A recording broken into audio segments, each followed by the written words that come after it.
Ces éléments-là échappent à tout le monde. Voilà, c'est très bien. C'est très bien. Donc, je pense, à mon avis, qu'il faut toujours revenir à cela et se poser la question de savoir quel est le devenir de Kampala, si effectivement, dans l'arrière-plan, c'est ça le problème.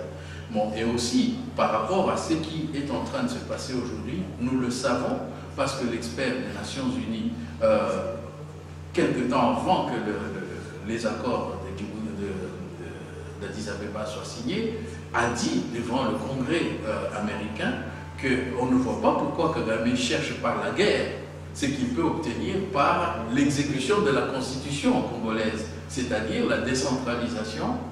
La décentralisation, ça peut lui permettre effectivement de protéger la population rwandophone.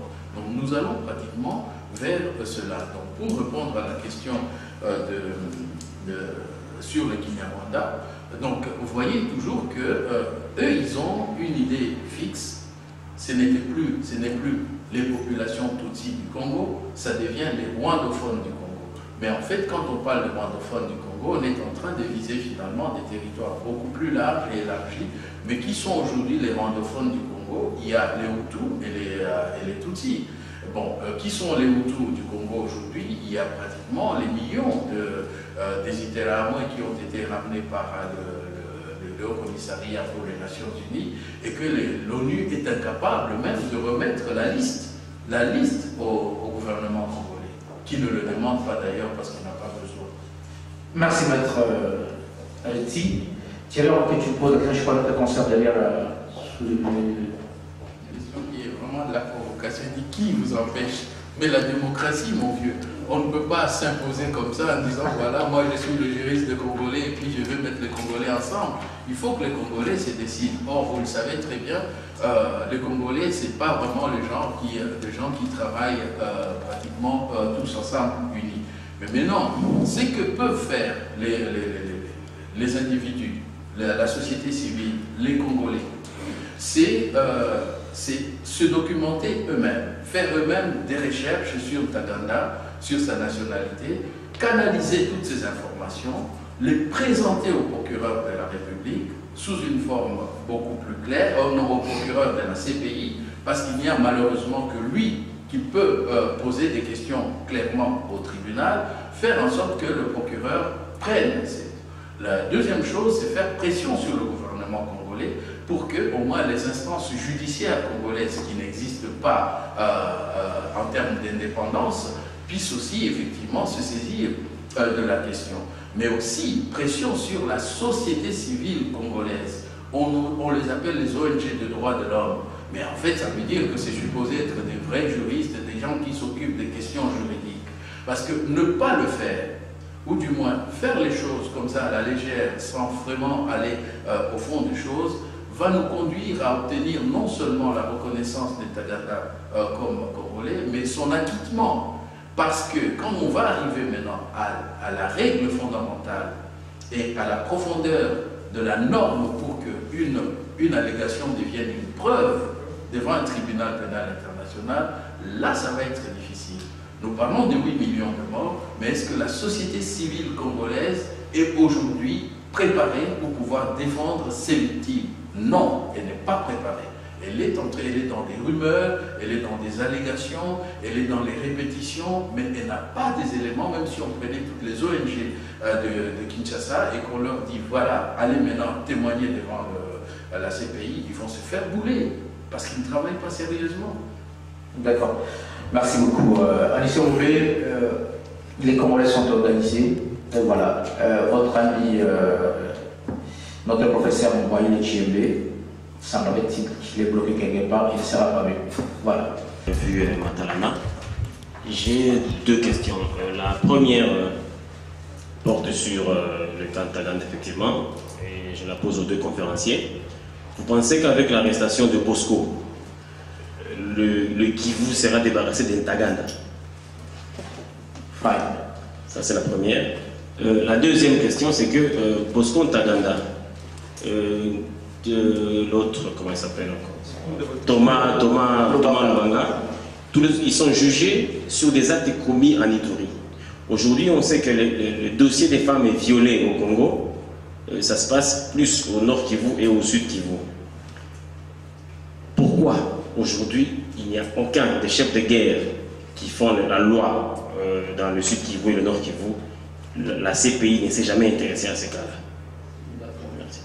Pour le compte de la maison des journalistes, moi j'ai une question par rapport au lendemain, donc pour revenir vraiment à l'intitulé même de cette conférence, le lendemain de la situation dans les Grands Lacs après l'arrestation de Bosco Ntaganda. Je voudrais parler d'une sorte d'incompréhension, en tout cas de ma part, et je voudrais que Maître Amouri puisse éclairer ma petite religion sur cette question. Le M23 continue, donc notamment la branche Makenga, qui a été victorieuse entre guillemets, continue à se réclamer comme étant un interlocuteur valable pour les gouvernements congolais dans le cadre des accords de Kampala. Mais en même temps, il y a les accords d'Addis Abeba qui stipulent clairement et qui classent clairement le M23 comme étant une force négative à combattre. Alors, je voudrais savoir quels seront les lendemains juridiques de cette contradiction, d'autant plus qu'à Kinshasa, on n'éclaire pas la lanterne des populations par rapport à la situation du M23 après Bosco Ntaganda. Deuxième question, donc c'est à M. Armand Mavinga. Bon, je ne sais pas si je peux l'appeler une question ou plutôt une remarque. Contribution, remarque. Une contribution. Vous avez parlé en fait de mercenaires. À mon humble avis, je crois qu'un mercenaire, c'est quelqu'un qu'on invite. Qu'on invite pour effectuer un coup de feu quelque part, dans le but soit de conquérir un pouvoir ou pour un objectif précis. Or, concernant la RDC, toutes les rébellions qui ont été fomentées à Kigali, je pense qu'elles se sont auto-invitées. Elles se sont auto-invitées, à commencer par l'AFDL. Personne, aucun Congolais n'a jamais invité l'AFDL. Elle est arrivée. Après l'AFDL, c'était le RCD Goma, toujours à partir de Rwanda. Après le RCD Goma, c'était le tour du CNDP de Laurent Koundou, toujours à partir de Kigali. Et aujourd'hui, c'est le M23. Donc, plutôt que de parler de mercenaires, ça serait d'ailleurs donner gage à ces gens-là qui disent que voilà, ils travaillent de connivence avec les Congolais, alors qu'on connaît bien leur centre de propulsion qui est Kigali. J'aimerais que vous parliez plutôt d'infiltrés, comme vous l'avez fait un peu plus tard, plutôt que de mercenaires. Ce sont des infiltrés qui ont une stratégie de déstabilisation bien élaborée sur le long terme et que malheureusement, nous, Congolais, nous traitons dans le court terme, ce n'est pas dans l'immédiat. Alors que Kigali et tous les alliés sont dans le long terme. Merci beaucoup, Léon. Je voudrais poser une question fondamentale sur le procès, concernant carrément le procès en matière de partis civils, sans passer par les gouvernements congolais, sans passer par ce que vous dites, les amis de la Cour. En matière, juste ce que je viens de dire, la partie civile, comment on peut les constituer, comment on peut les créer. C'est très important pour nous.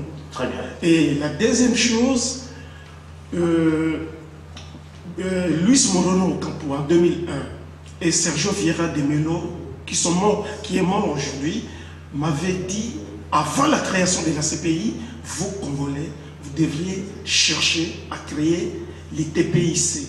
Pas la Cour, mais les tribunaux pénal international. Et à ce moment-là, j'avais un peu mal compris la Cour et la CPI, les tribunaux pénals. Et Luis Morono Ocampo et Sergio Vieira de Mello avaient expliqué la différence fondamentale.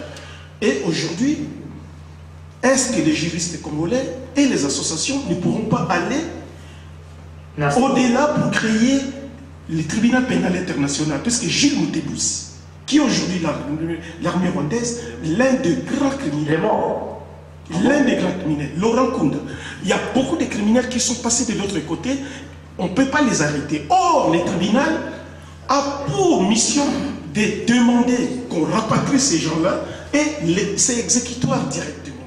Voilà. Le TPIR, et le TPI-RDC et la CPI. Bon, moi, je trouve très important que les Congolais acceptent l'idée que la CPI, Cour pénale internationale, ne peut pas nous être de grande utilité. Les 8 millions de morts dont on est en train de parler, c'est parce que les massacres au Congo ont commencé depuis 1996, depuis l'arrivée de l'AFDEL. Bon, et donc, il n'y a pas 8 millions de morts depuis 2003, c'est seulement depuis l'arrivée de l'AFDEL. Or, la Cour pénale internationale n'est compétente que pour les crimes qui ont été commis après juillet 2002. Ça veut dire quoi? Ça veut dire que même celui qui a tué, massacré, assassiné en juin 2002, il ne peut pas être déféré devant la Cour pénale internationale, elle n'était pas encore créée et donc elle n'a pas compétence.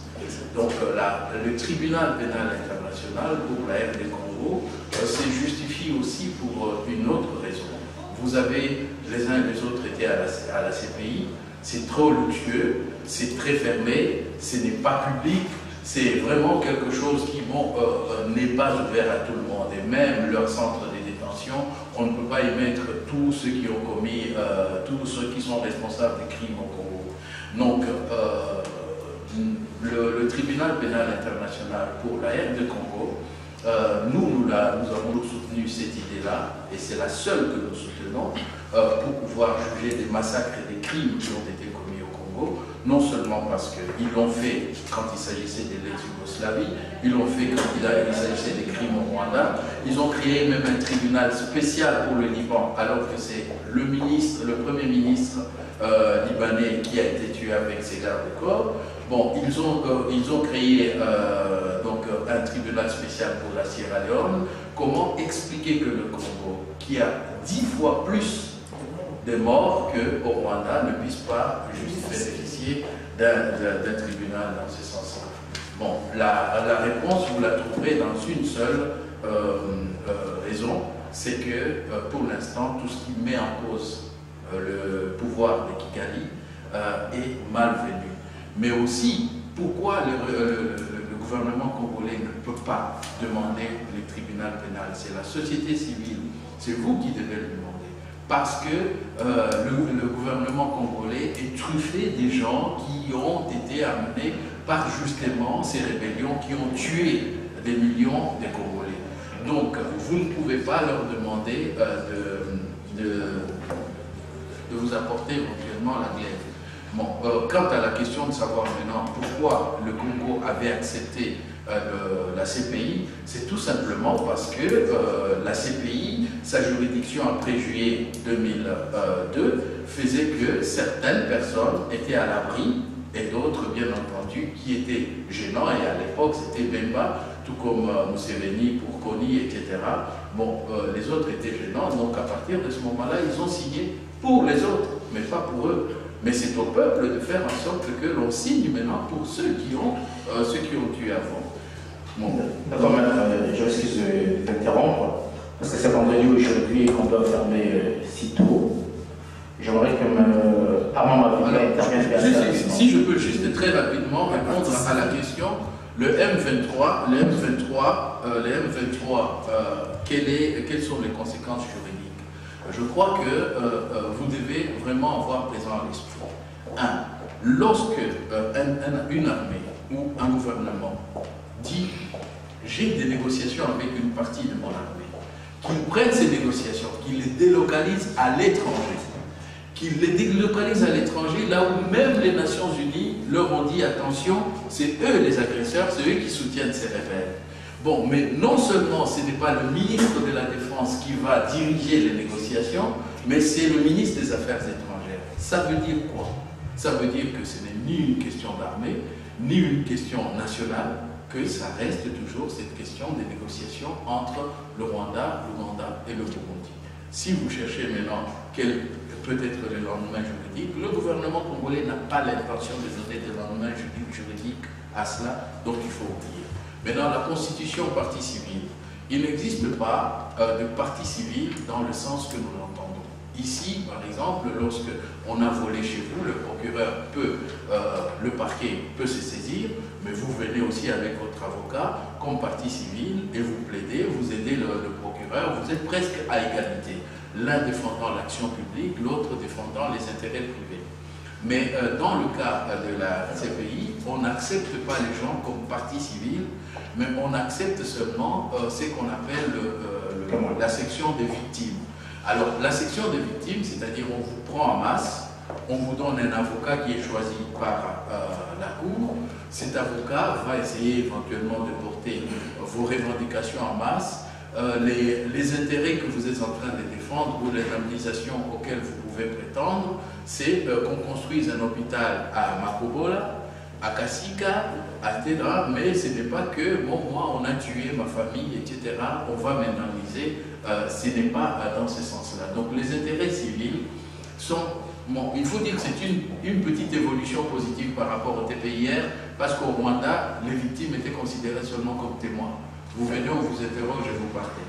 Bon, là au moins, on a donné aux victimes une sorte d'identité, mais qui reste encore une identité tellement collective, fourre-tout, que c'est toujours la CPI finalement qui décide effectivement qui est victime et comment défendre les intérêts des victimes. Donc nous, citoyens congolais, on ne peut pas rentrer dans cette histoire. Écoutez-moi, merci beaucoup, maître. Et apparemment, toutes les questions liées à la société civile soient brèves, parce qu'après, il y a un petit verre et on doit partir d'ici. Merci. Oui, merci pour la parole. Je voulais d'abord revenir au dernier point concernant le mercenaire. Sous le plan de la sémantique est simple. Un militaire étranger qui intervient sur le sol de notre pays est un mercenaire. Donc, infiltré, c'est-à-dire il est infiltré. Infiltré, c'est une méthode. Comment ce mercenaire, on l'utilise? On l'utilise soit par infiltration, on l'infiltre, on lui donne la nationalité congolaise, il est infiltré. On peut l'utiliser aussi, il vient nommément comme étant un Rwandais. Et si j'ai utilisé le mercenariat africain, parce que ce n'est pas seulement, parce que nous parlons de la région. Vous pouvez voir dans le pays, que ce soit même ce qui vient de se passer en République centrafricaine, quelque part, vous verrez, il y a quelques militaires d'une autre nationalité qui, vêtus de la tenue centrafricaine, ont participé pour aider. C'est le mercenariat. D'où il faut prendre cette philosophie nouvelle de manière globale, et c'est la philosophie qui utilise les sortes de grands enjeux de puissance. Ils disent, écoutez, c'est plus facile, ils utilisent eux-mêmes leur propre frère, et de l'autre côté, ils viennent, ils s'intègrent, comme des infiltrés. La conséquence du mercenariat africain, c'est quoi? C'est ce que vous venez de dire. Les armées sont infiltrées. Et à un moment donné, désorganisées. À un moment donné, il y a conflit d'intérêts. Ça, c'est inévitable. Donc, un militaire étranger qui intervient bien sûr sur notre pays, sur le plan de la sémantique, il est donc mercenaire. En ce qui concerne le Kivu, est-ce que le Kivu serait débarrassé de Bosco Ntaganda? C'est ce que nous avions dit. Il faut une nouvelle philosophie de l'État congolais. C'est simplement la préoccupation de 3C RDC qui est un véritable changement, pas seulement des hommes, mais du système. Il nous faut un État de droit où la justice fonctionne normalement, et nous pensons qu'en vertu de quoi certains pays se sont arrogés la vision d'une politique internationale, et que le grand Congo qui pourrait émerger demain ne puisse pas avoir une branche de politique internationale. C'est un problème de bonne gouvernance, c'est un problème de vision politique. Mais aujourd'hui, quand vous chassez Taga dans le système RSC, les infiltrés sont là. Et c'est le même système que le M23 a tenté de faire, mais qui malheureusement, il se retrouve devant le piège de la force d'intervention qui doit être mise en place. Et là, ils sont pris de court. Donc c'était le même système, c'est-à-dire fabriquer toujours autant de Taganda. Parce que Taganda, c'est le nom de Moutebouchi. Taganda, c'est Kundabatouane. C'est en fait le même système, c'est tout le nom qui change. Mais maintenant, il faut que nous soyons dans une situation d'intelligence, faire un bon diagnostic et aussi apporter de bons remèdes. On a posé aussi problème les autres chefs de guerre. Mais les choses sont claires. Alors, qui tire profit de la multiplication de toutes ces milices et ces petites rébellions? Il y a des gens qui tirent profit. Et ils sont à Kinshasa. Donc, dès lors que les gens qui tirent profit sont dans la gestion du pays, ils ne peuvent pas. Ils ne peuvent pas s'occuper de tous ces seigneurs de guerre. Donc, ce seront des gens qui seront toujours... ce sont toujours les populations qui vont en pâtir, et les seigneurs de guerre seront toujours protégés. Ils ont toujours été protégés. Donc, c'est à nous de mettre en place une nouvelle intelligence politique et de nous impliquer pour qu'il y ait un changement. Et c'est la raison pour laquelle mon vœu est que mettons-nous ensemble pour changer notre destin républicain. Merci beaucoup à tous les amis qui sont venus. Donc pour prolonger le débat, nous aurons certainement des réunions, des conférences de presse. Et pour ceux qui veulent encore mieux comprendre les dossiers, ils ont au moins contribué dans Pan-Africa. Il y a les dossiers sur CPI et l'international Africa. Donc achetez le journal que vous allez comprendre. Donc nous les remercions encore parce qu'ils ont prévu un petit verre à prendre à côté de l'autre côté. Merci et à la prochaine.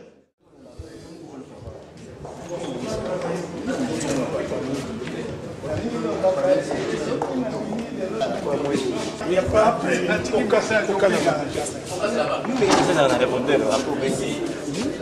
en octobre 2012 et qu'il a vraiment pris une position ferme sur l'intangibilité de frontière de la République du Congo.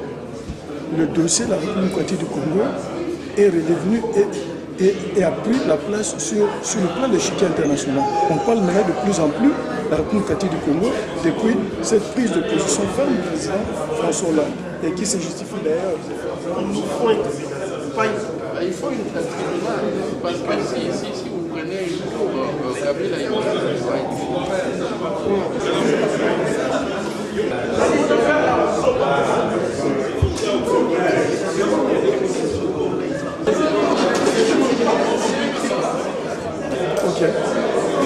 donc, nous sommes vraiment satisfaits pour l'organisation de la conférence de presse sur les enjeux de l'après-transfert de Bosco Ntaganda à la CPI. Mais les